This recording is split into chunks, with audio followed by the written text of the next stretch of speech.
buenos días a todos y muchísimas gracias por estar aquí a estas horas. Sé que es un esfuerzo y vamos a intentar que, bueno, que esta sesión sea interesante y aprendamos un poquito.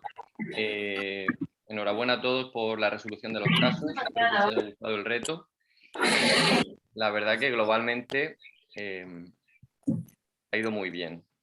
Entonces, bueno, vamos a comentar rápidamente las preguntas. Perdón si en alguna voy un poquito rápido, ¿vale? Porque me gustaría priorizar el turno de preguntas al final para resolver las dudas que os hayan quedado, ¿de acuerdo?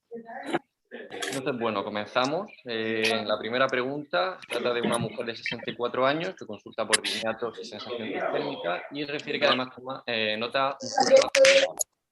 Este es el electro, ¿vale? La consulta tiene fiebre documentada. En el electro, pues bueno, lo que podemos ver es una taquicardia regular de QRS estrecho, unos 130 latidos por minuto, 130 a 120, y con una onda P delante de cada QRS y una onda P que además parece de morfología sinusal, ¿no? Vemos que es positiva en 2 y es negativa en AVR, ¿vale? Y además es positiva desde V3 hacia V6. Por lo tanto, pues bueno, cabe poca duda de que este electro es compatible con una taquicardia sinusal. Se establecen estas 4 respuestas. Se trata de una taquicardia auricular sintomática, iniciaría beta bloqueante. Probablemente se trate de una taquicardia por reentrada nodal. Bueno, una taquicardia por reentrada nodal no tiene este tipo de electro, ¿de acuerdo? No tiene esta onda P de morfología sinusal delante de cada QRS. Ya hemos visto algún otro ejemplo en alguna otra sesión. Y la taquicardia por entrada nodal tiene una onda P simultánea al QRS, lo cual nos imposibilita en la mayoría de las ocasiones verla. Si las medidas farmacológicas iniciales no son efectivas, deberíamos plantear una cardioversión eléctrica. Bueno, yo creo que nadie propondría hacer una cardioversión eléctrica de una taquicardia sinusal. Y la respuesta correcta, pues efectivamente, es una taquicardia sinusal y lo primero sería intentar identificar el desencadenante, que en este caso podría ser una infección respiratoria, ¿de acuerdo? Las taquicardias sinusales en la mayoría de los casos, en la mayoría de los pacientes son reactivas y lo que hay que hacer es identificar la causa de la misma y tratarla, ¿vale? Es muy raro, ya como comento, tener que tratar farmacológicamente una taquicardia sinusal, que en ese caso sería inapropiada, y se establece el diagnóstico una vez descartadas causas secundarias. En el segundo caso, recibimos en urgencias a un hombre de 56 años que consulta por palpitaciones intermitentes durante toda la mañana. Y este es el electro que vemos, ¿no? Pues lo que vemos es, ¿se ve el puntero? Yo creo que sí. Se ve rachas repetitivas de taquicardia regular, de QRS ancho, que finalizan, y aquí vemos ritmo sinusal, onda P sinusal con QRS estrecho, y vemos que reinicia taquicardia, que vuelve a ceder, y ya aquí en el último complejo vuelve a ser ancho, es decir, asumimos que aquí iba a volver a iniciar la taquicardia. Se nos pregunta cuál es el tratamiento menos adecuado. Y se dan estas 4 opciones, pues bueno, tanto el beta bloqueante como la amidarona como la procainamida son fármacos que se pueden utilizar en determinados contextos de taquicardia ventricular, pero esta pregunta iba encaminada a dejar claro que en las taquicardias incesantes, es decir, taquicardias que están iniciando y finalizando continuamente y de forma continua, no vamos a hacer una cardioversión eléctrica, ¿de acuerdo? ¿Por qué? Pues bueno, primero porque la taquicardia ya está finalizando en sí misma, entonces no vamos a sedar al paciente y a someterlo a un choque eléctrico, cuando además la propia taquicardia nos está demostrando que el problema no es finalizarla, porque ya finaliza ella misma, sino que enseguida va a volver a iniciarse, ¿de acuerdo? Entonces, pacientes con taquicardias incesantes, es decir, taquicardias que están iniciando y finalizando continuamente, pues desde luego el tratamiento de elección no va a ser cardiovertirlo porque el paciente va a reiniciar la taquicardia acto seguido, ¿vale? Entonces tenemos que plantear otras medidas farmacológicas. El siguiente caso es un paciente de 74 años que sufre un síncope brusco mientras estaba sentado viendo la televisión. Y este es el electro que muestro, en el que vemos un ritmo sinusal, ¿de acuerdo? Con un PR normal y un QRS ancho con morfología de bloqueo de rama izquierda, ¿de acuerdo? Negativo en V1, QRS ancho negativo en V1, pues es un bloqueo de rama izquierda. Se nos pregunta cuál es la actitud más adecuada. Dar de alta a domicilio, ingresar para estudio, realizar coronariografía o descartar tromboembolismo pulmonar. Bueno, pues la respuesta correcta es ingresar para estudio. Tenemos un paciente con un síncope de perfil cardiogénico y alteraciones de la conducción auriculoventricular tipo bloqueo de rama izquierda en el electro. Por lo tanto, es un síncope de riesgo en el que tenemos que completar el estudio porque este paciente puede ser que vaya a necesitar un marcapasos. La coronografía urgente no tiene sentido porque el paciente ahora mismo no tiene sospecha de clínica isquémica, y el tromboembolismo pulmonar pues tampoco es una sospecha clínica actual en este caso. Simplemente por recordar las rutas asistenciales del síncope, pues bueno, ya sabemos que todo síncope que no tenga un perfil claramente vasovagal o ortostático, situacional, etcétera, y en pacientes que tengan uno o más factores de riesgo, como ya lo veremos, pues en teoría el paciente debería ser remitido de urgencias para valorar ingreso, ¿de acuerdo? Estos son los factores de riesgo que tenéis disponibles en las rutas asistenciales y bueno, entre todos ellos, pues desde luego el bloqueo de rama izquierda es uno de ellos que tenemos que tener en cuenta. El siguiente caso es un varón de 42 años sin cardiopatía conocida, que consulta por palpitaciones frecuentes y se nos pregunta la opción falsa. Bueno, en el electro pues vemos ritmo sinusal, ¿de acuerdo? Con QRS estrecho y de forma repetitiva rachas de taquicardia de QRS ancho, que en principio hasta que se demuestre lo contrario, pues son rachas de taquicardia ventricular no sostenida. ¿Cuál es la opción falsa? Se nos pregunta. Se trata de una taquicardia ventricular no sostenida, de urgencias para ingreso y completar estudio. La 2, se trata de rachas de taquicardia supraventricular. Esta es evidentemente falsa, ¿de acuerdo? Son rachas de taquicardia de QRS ancho sin actividad auricular previa, son taquicardias ventriculares. Habría que preguntar por antecedentes de cardiopatía y es muy importante preguntar historia familiar de miocardiopatía y muerte súbita para orientar el diagnóstico inicial de este paciente que consulta por taquicardias ventriculares, pues desde luego hacer una correcta anamnesis es lo adecuado, ¿de acuerdo?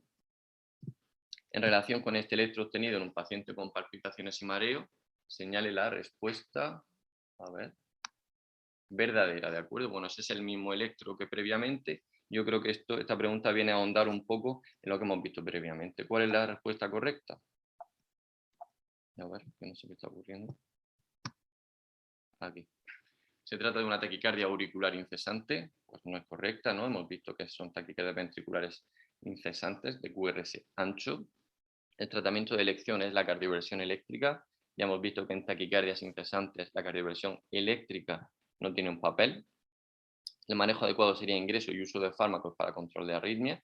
Desde luego yo creo que esta es la correcta. Y se trata de un hallazgo que no precisa actuación urgente. Bueno, es un paciente que acude por taquicardias ventriculares incesantes, que está asintomático y yo creo que merece que le prestemos un poquito de atención.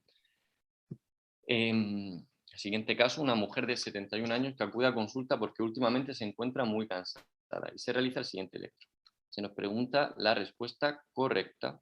Bueno, pues en este electro lo que podemos ver, ¿no? Es una actividad auricular de morfología sinusal, ¿no? Positiva en D2, negativa en AVR, lo de siempre, que va como a unos 100 latidos por minuto la actividad auricular, ¿de acuerdo? Aquí vamos viendo las ondas P, y de forma disociada tenemos un ritmo ventricular de QRS estrecho, ¿vale? Entonces tenemos que las aurículas van a una frecuencia regular y por otro lado y de forma disociada tenemos los QRS que van a una frecuencia menor, ¿de acuerdo? Por lo tanto, hay bloqueo AV porque hay más aurículas que ventrículos y es un bloqueo AV completo o de tercer grado porque hay disociación entre aurículas y ventrículos. Que los QRS vayan rítmicos y que los intervalos PR sean variables son datos que nos ayudan a identificar este tipo de bloqueo. ¿Cuál es la respuesta correcta? Se trata de un bloqueo AV de segundo grado tipo Benkeback. Hemos visto que no, que es un bloqueo completo de tercer grado. Se trata de un bloqueo AV de primer grado. Ya hemos visto que no, es un bloqueo completo. En el bloqueo AV de primer grado todas las ondas P conducen, pero lo hacen con un PR largo. Se trata de un bloqueo AV de tercer grado, remitiría a urgencia, pues efectivamente es un paciente con bloqueo de tercer grado y merece acudir a urgencias para valorar ingreso e implante de marcapasos si precisa. ¿Y se trata de una taquicardia auricular con conducción AV variable? Pues no, es un ritmo sinusal auricular y está completamente disociado de los QRS, por lo tanto no es una taquicardia auricular y no hay conducción AV variable, simplemente no hay conducción AV. Bien, varón de 76 años que acude a consulta refiriendo mareos frecuentes que se desencadenan con movimientos cefálicos. Se muestra el ECG realizado en la consulta, estando el paciente en este momento asintomático, y se nos pregunta la respuesta correcta. Bueno, pues en el electro vemos una bradicardia sinusal, que era unos 50 más o menos, y lo que llama la atención es que todas las ondas P están conducidas, pero lo hacen con un PR largo, ¿de acuerdo? Es un PR bastante largo, más de 400 milisegundos, que conduce con QRS estrecho. Por lo tanto, tenemos una bradicardia sinusal ligera y un bloqueo AV de primer grado. Entonces, se nos pregunta la correcta, ¿se trata de un bloqueo AV de segundo grado tipo Benkebach?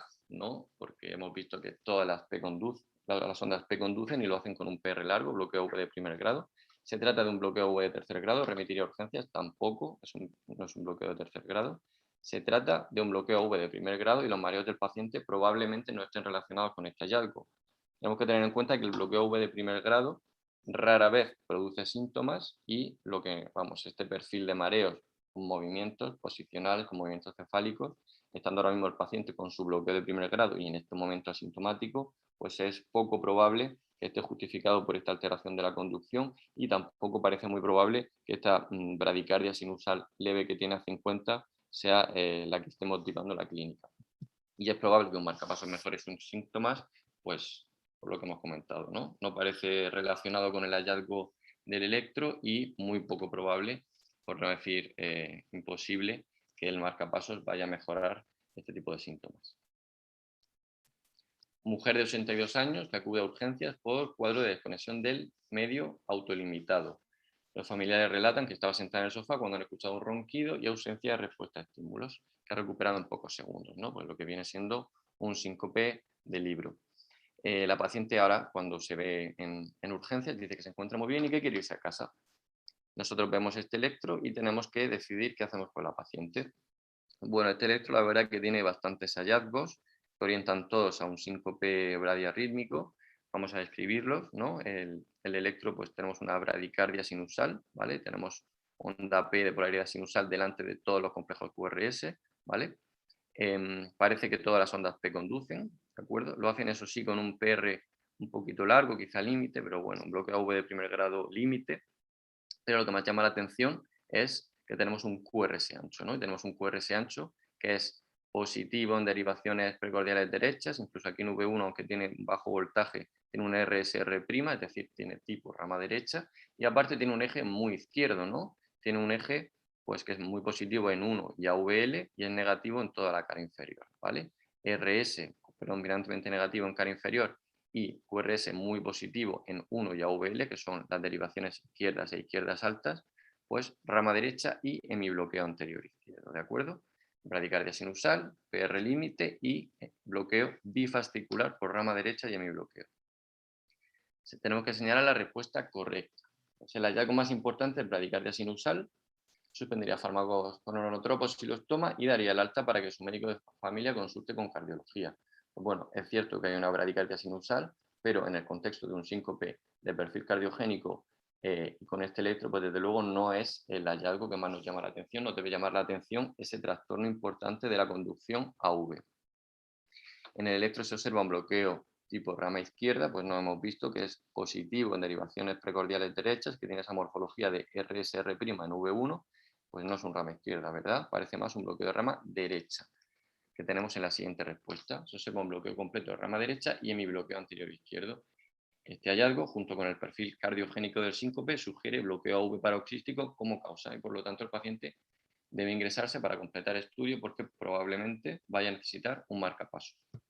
Y la última, pues bueno, el hallazgo más importante es un PR prolongado y suspender fármacos y dar de alta, pues ya hemos comentado que no es el hallazgo más importante y que desde luego no es el manejo adecuado para este paciente. Se muestra en el electro a una mujer de 52 años, un electro de una mujer de 52 años que consulta por palpitaciones de inicio súbito. Y se nos pide la respuesta incorrecta. Bueno, pues en el electro lo que vemos es una taquicardia regular de QRS estrecho, ¿de acuerdo? Además, si nos fijamos bien, Ya esto, pues para más avezados, pequeños detalles, vemos como una pequeña actividad auricular, ¿no? Que deforma aquí el segmento ST y que es negativa en derivaciones inferiores, en 2, 3 y en AVF, ¿vale? O sea, taquicardia regular de QRS estrecho y se podría atisbar una actividad auricular negativa en cara inferior. Eso ya más de uno debe dar alguna pista del tipo de taquicardia, pero bueno, tampoco es necesario ahora mismo afinar tanto. ¿El electro es compatible con una taquicardia paroxística supraventricular? Pues efectivamente lo parece.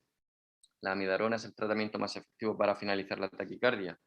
Pues parece que esta es la incorrecta, ¿no? Cuando tenemos un paciente con una taquicardia regular de QRS estrecho, lo primero va a ser intentar maniobras vagales, como maniobras valsalva o masaje del seno carotidio si no ocultamos soplos, y si no, pues la adenosina, si no hay contraindicaciones, sobre todo si el paciente no es asmático o asmática, la adenosina intravenosa es el tratamiento farmacológico agudo más eficaz para el tratamiento. El siguiente electro muestra la respuesta de una taquicardia regular a la administración de adenosina intravenosa y nos pide la respuesta correcta. Pues bueno, al inicio del trazado lo que vemos es una taquicardia regular de QRS ancho, no muy ancho, pero sin límite, con morfología de bloqueo de rama derecha típico y también eje izquierdo, ¿de acuerdo? Pero bueno, es una taquicardia regular de QRS ancho, pero con morfología de rama derecha típica, que en este momento, en esta parte inicial de trazado, nos podría plantear dudas para el diagnóstico diferencial.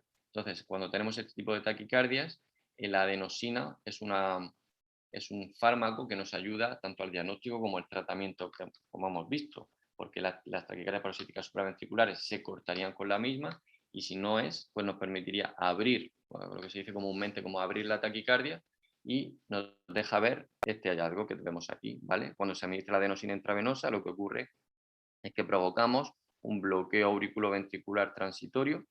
Entonces vemos cómo se abre la taquicardia y nos deja ver estas ondas F tan bonitas que son ondas de Flutter, ¿de acuerdo?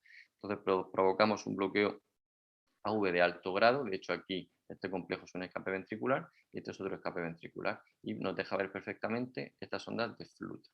Entonces la respuesta correcta nos dice que se trata de un Flutter auricular, estamos de acuerdo, que finaliza con la administración de adenosina. Pues no finaliza, ¿no? Lo que pasa es que bloqueamos el nodo y vemos las ondas de Flutter, pero las aurículas siguen en Flutter, ¿vale? No terminamos la taquicardia. Seguidamente, en pocos segundos, que es lo que dura la adenosina, se restablecerá la conducción AV y volveremos a tener una taquicardia por conducción del Flutter 2.1. Se trata de una TPSV, probablemente una reentrada nodal. Pues no, la reentrada nodal finalizaría con la adenosina y desde luego esta actividad auricular de Flutter no es compatible con esta arritmia. Se trata de un Flutter auricular y con la administración de adenosina se produce un bloqueo AV transitorio que permite ver las ondas de Flutter, efectivamente, lo que hemos estado comentando.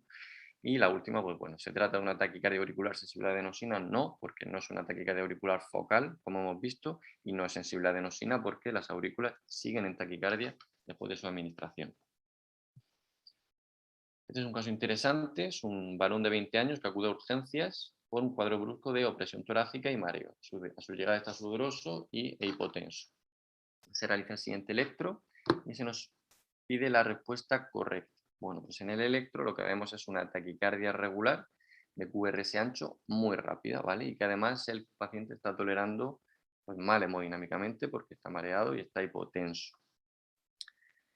Se nos pide la opción correcta, se nos dan 3 opciones farmacológicas, que son los beta-bloqueantes, la amiodarona y el calcio antagonista, y la cardioversión eléctrica. ¿De acuerdo? Pues efectivamente la respuesta correcta es la cardioversión eléctrica, y esto es común para todo tipo de taquicardia que no se toleran mal, ¿vale? Entonces, tanto para taquicardia de QRS ancho como taquicardia de QRS estrecho, si el paciente viene inestable hemodinámicamente, como es el caso, pues el tratamiento de elección no va a ser farmacológico, sino que va a haber que cardiovertir, ¿de acuerdo? En este caso, bueno, aunque luego comentaremos un poquito más acerca de esto, era una taquicardia antidrómica, ¿vale? En este paciente joven, mediada por una vía accesoria. El paciente se cardiovirtió, ingresó, se hizo el estudio electrofisiológico y ablación de la vía accesoria. Varón de 23 años que acude a urgencias por un cuadro gastroenterítico con fiebre, vómitos, diarreas, etcétera, etcétera. Antes de ir al hospital, pues se levanta del baño y presenta un mareo con diaforesis, el que se recupera tras tumbarse en el suelo y elevar las piernas. A su llegada de urgencias se documenta fiebre de más de 39 y entre otras pruebas se realiza afortunadamente este electro, es el que vemos aquí. El paciente tiene un ritmo sinusal, ¿de acuerdo? Y lo que quiero que llamar la atención es este patrón, ¿vale? Que vemos que nos podría recordar al bloqueo de rama derecha en las precordiales derechas y que ahora comentaremos con más detalle. Entonces, ¿cuál es la respuesta correcta? El presíncope tiene perfil vasovagal o, bueno, también exacerbado quizá por los vómitos, por la diarrea, hipotensivo, etcétera, etcétera, contextualizable en el cuadro clínico, estamos de acuerdo. Esto muestra un bloqueo de rama derecha. No es un bloqueo de rama derecha, nos puede recordar a él, pero ahora ahondaremos en esto. El presíncope tiene perfil vasovagal y es contextualizable en el cuadro clínico, sin embargo, en el electro existe un hallazgo relevante que hace necesario tratar enérgicamente la fiebre y valoración por cardiología. Bueno, muchos de vosotros creo que habréis adivinado ya de qué patología se trata y ahora la comentaremos, esta es la respuesta correcta y las otras, pues bueno, en el perfil cardiogénico el mareo no lo tiene, no es un bloqueo de rama derecha como hemos visto y el presíncope no tiene un perfil cardiogénico y tiene un hallazgo que hará necesario implantar un desfibrilador, pues estos pacientes a veces pueden necesitar desfibriladores, pero de momento no parece la opción más correcta.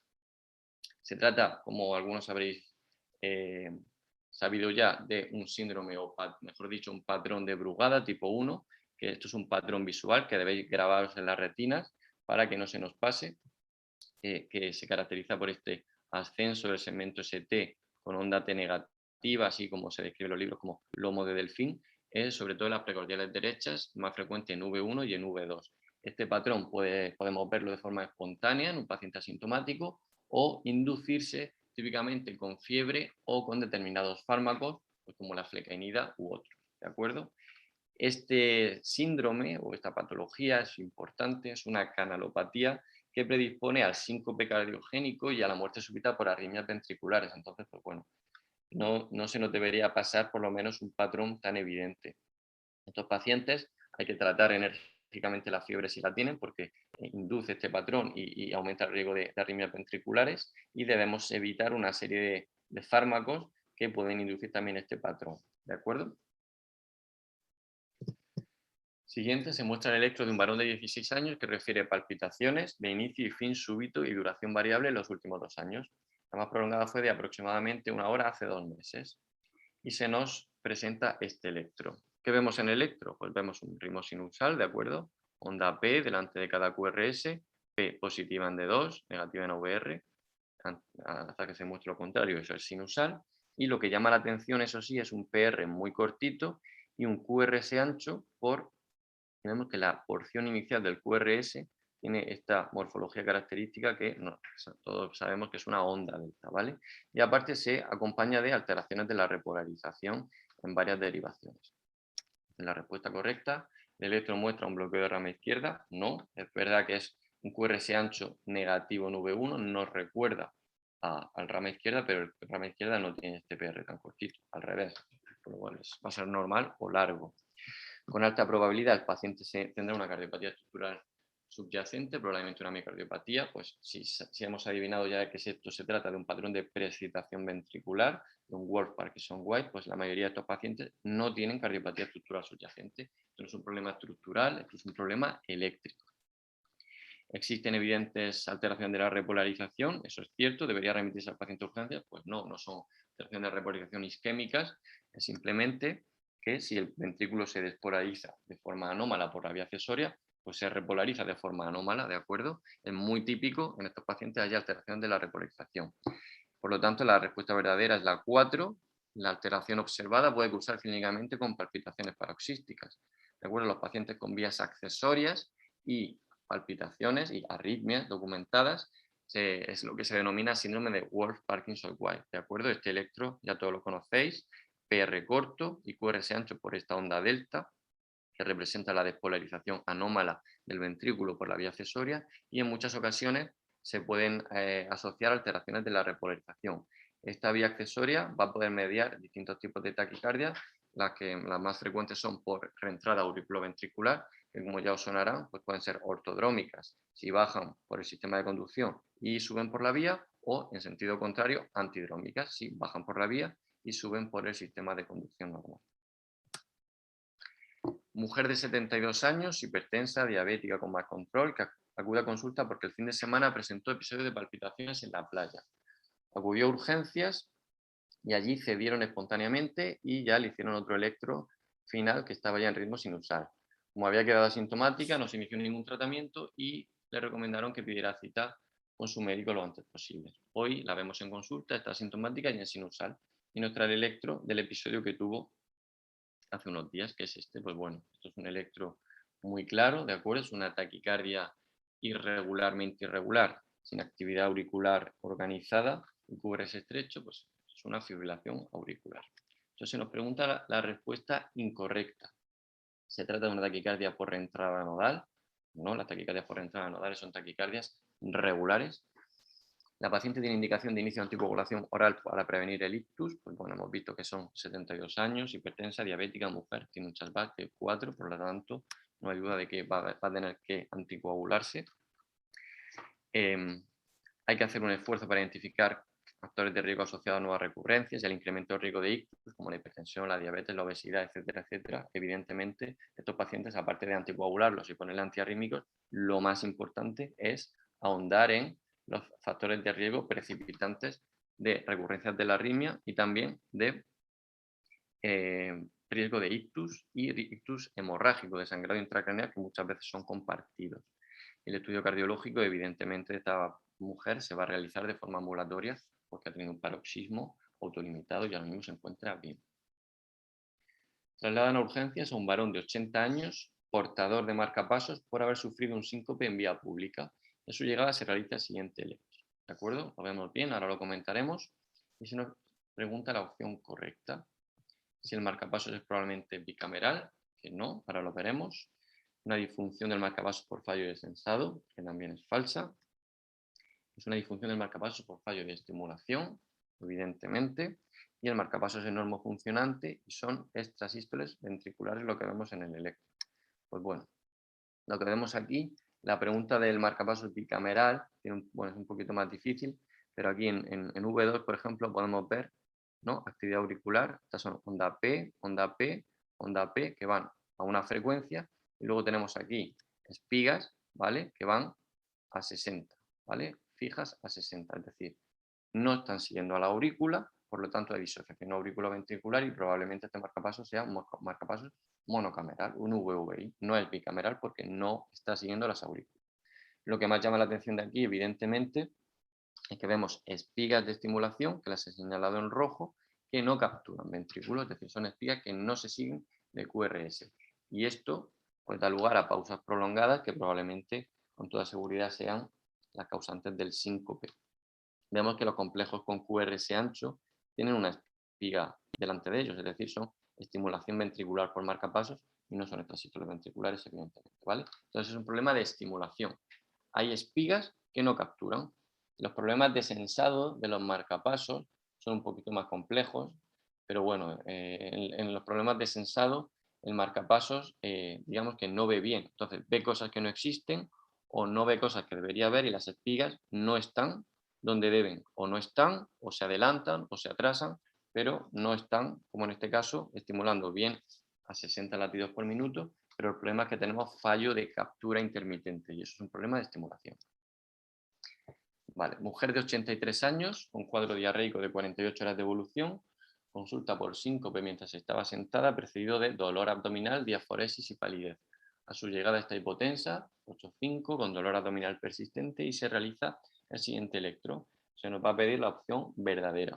Pues bueno, en el electro lo que podemos ver, ¿no?, es un ritmo sinusal, ¿de acuerdo? Ondas P de morfología sinusal, y lo que llama la atención es que tenemos, ¿no?, conducción de las ondas P con un PR progresivamente mayor, PR, PR mayor y onda P que no conduce. Y se reinicia el ciclo, PR, PR más largo y onda P que no conduce, ¿vale? Esto es un bloqueo AV de segundo grado porque solo hay una onda P que no conduce y lo hace con progresivo incremento del intervalo PR. Por lo tanto, pues bueno, habremos visto aquí que esto es un bloqueo auriculoventricular de segundo grado, MOVIX 1 o tipo Penke baja. Entonces nos pregunta la correcta. ¿Se trata de un bloqueo AV completo? Hemos visto que no. Se trata de un bloqueo AV segundo grado MOVIX 1, que sí, pero precisará implante de marcapasos, poco probable. ¿Se trata de un bloqueo V de primer grado? No, es un bloqueo V de segundo grado, hay una onda P que no conduce. Entonces la respuesta correcta es la última, se trata de un bloqueo V de segundo grado Movich 1 o Benkebach y la paciente precisa de rehidratación, control del dolor y en caso de necesidad podría valorarse atropina. El bloqueo V de segundo grado, tipo 1, muchas veces traduce una hipervagotonía, un estímulo vagal exagerado que se puede dar pues, con el dolor visceral, ¿no? Con el dolor abdominal. Aparte la mujer está probablemente deshidratada, está hipotensa y todo ello contribuye al síncope, no solo el bloqueo V de segundo grado. Si los pacientes están muy sintomáticos, hasta que se controla el dolor, se rehidrata, si vemos que está haciendo bloqueos de segundo grado muy frecuentes, sobre todo si asocia a bradicardia sinusal y pensamos que puede estar contribuyendo al deterioro, pues se puede poner atropina puntualmente que va a mejorar la conducción del nodo, ¿de acuerdo? Porque esto es un bloqueo de mecanismo vagal. Y estos pacientes no van a necesitar marcapasos. Mujeres de 82 años que viene presentando en los últimos días mareo con sensación de desmayo, aunque no ha llegado a perder la conciencia. Señale lo correcto. Pues, ¿qué vemos aquí? Ondas P de morfología sinusal y vemos que hay un bloqueo V de segundo grado, ¿no? Hay solo una onda P consecutiva que no conduce y aquí estamos en bloqueo 2-1, ¿de acuerdo? Una onda P conduce, una onda P no conduce, una onda P conduce y así sucesivamente. Es un bloqueo V 2-1 en el que además el QRS es ancho y negativo en V1, ¿vale? Tenemos trastorno también de la conducción eh, auriculoventricular tipo bloqueo de rama izquierda. Eso ya nos va poniendo en aviso de que este bloqueo 2-1 quizá tenga bastante importancia. ¿Por qué? Porque para poder distinguir entre bloqueo Movich 1 o Movich 2, por definición necesitamos al menos 2 P's consecutivas para ver si se alarga o no el intervalo PR. Aunque ya os digo que cuando el paciente viene con clínica sincopal o presincopal y tenemos trastornos de la conducción como bloqueo de rama, pues todo esto apunta a que el mecanismo vaya a ser infragisiano, ¿no? Un bloqueo peligroso. Y aquí tenemos la suerte de ver dos ondas P consecutivas que conducen y lo hacen con un intervalo PR constante y aquí la onda P no conduce, ¿vale? Entonces tenemos aquí un bloqueo 2-1 y aquí se nos confirma, aunque ya había poca duda, que el bloqueo es tipo Movich 2, ¿de acuerdo? Entonces se nos pregunta la correcta, segundo grado Movich 2, interconsulta cardiología, pues no, esto es un paciente que está sintomático por presíncopes y no ha lugar a un estudio ambulante ahora mismo, sino que habría que remitir a urgencias. Bloqueo V en Movich 1, hemos visto que no. Extrasístoles auriculares bloqueados no lo son porque estas ondas P bloqueadas no se adelantan, ¿de acuerdo? Van a la misma distancia todo el rato, es un ritmo sinusal con conducción 2-1, ¿de acuerdo? No son extrasístoles. Y la respuesta correcta, pues hemos visto, Movich 2, remitir a urgencias, porque son bloqueos con un alto riesgo de progresión a bloqueo completo, que probablemente es lo que haya ido teniendo este paciente, ¿de acuerdo? Varón de 20 años que consulta por palpitaciones, llega normotenso y este es el electro que vemos, ¿vale? Lo que vemos es una taquicardia irregularmente irregular y con QRS ancho, pero además llama la atención que son variables, ¿no? Tenemos QRS más anchos, QRS más estrechos y morfología, anchura variable e irregularidad marcada. Pues bueno, este electro también, como el Brugada, es un electro que es un patrón de reconocimiento visual que debe grabaros en la retina y es una fibrilación auricular preexcitada. Se nos pregunta cuál sería la correcta, se nos ponen 3 fármacos que actúan bloqueando en cierto grado el nodo AV, los beta bloqueantes, los calcioantagonistas y la adenosina y V, y ahora veremos que están contraindicados, y el tratamiento de elección de la fibrilación auricular preexcitada es la cardioversión eléctrica o la procainamida IV. Lo cierto es que si el paciente llega hemodinámicamente inestable, ya hemos visto que es la cardioversión eléctrica, y si está estable, pues podría valorarse este fármaco, aunque muchos de vosotros no estaréis acostumbrados a utilizarlo, así que ante la duda, pues bueno, yo haría cardioversión eléctrica, ¿de acuerdo?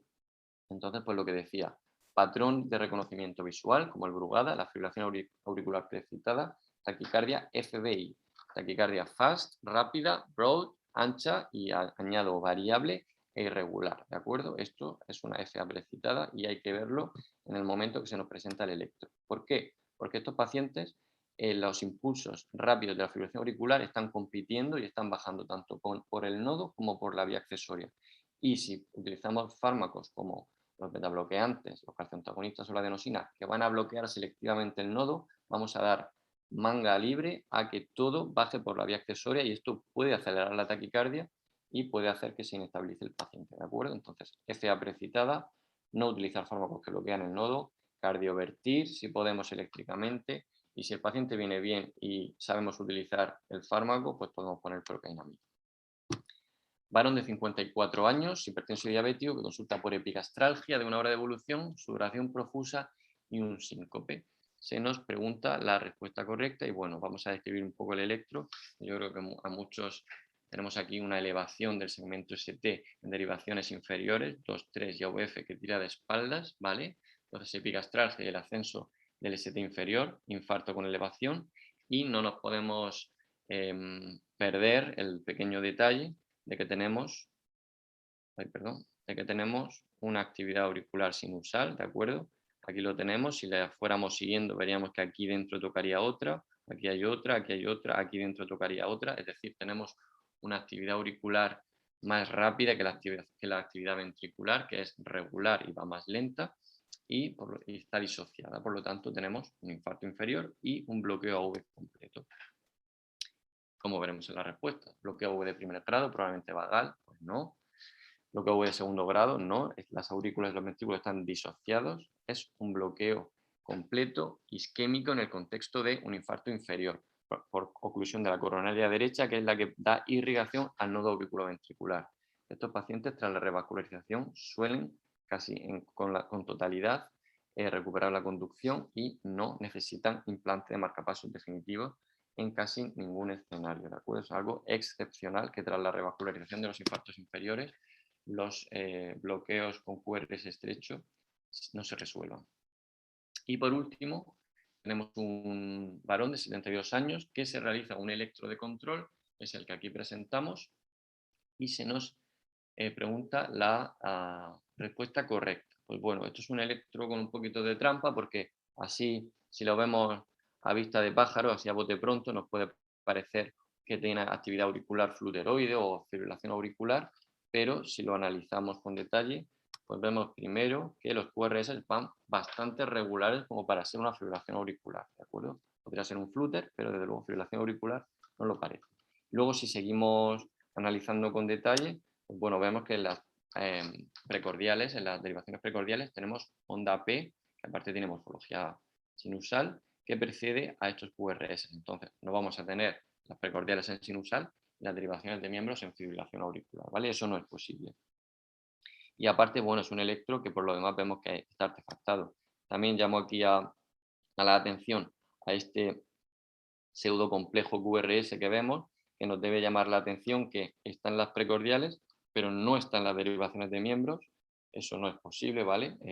Debe estar simultáneamente en todas. Los artefactos pueden estar en todas, pero desde luego si están en una sí y en una no, pues bueno, llama la atención hacia artefacto. Y además tiene la misma morfología, ese patrón RS, la misma idéntica en todas las precordiales, lo cual tampoco es algo que pueda verse con normalidad. Y tampoco tenemos ondas de después, es decir, ese QRS realmente es un artefacto, ¿vale? Entonces se nos pregunta la correcta, flúter auricular, remitir a urgencias para cardioversión eléctrica, pues bueno, aunque fuera un flúter auricular, si está con respuesta controlada y asintomático, tampoco hay que remitir a urgencias para cardiovertir nada. Se trata de un artefacto, evidentemente, pero auricular hemos visto que no es. Así que hay que tener cuidado a la hora de interpretar mal un electro y cascarle al paciente anticoagulación de por vida, máxime si este electro se pierde, ya ha quedado escrito que el paciente tiene fibrilación auricular y a ver quién es el guapo que luego le quita la anticoagulación. O sea, hay que tener cuidado con las interpretaciones de electros que van a derivar en actuaciones terapéuticas con la envergadura que tiene anticoagular a una persona de por vida cuando no lo necesita, ¿de acuerdo? Y yo creo que ya hemos terminado, nos quedan pocos minutos, perdón, que la verdad que no me ha ajustado muy bien al tiempo, para comentar las preguntas que podáis tener y perdón si he ido muy rápido.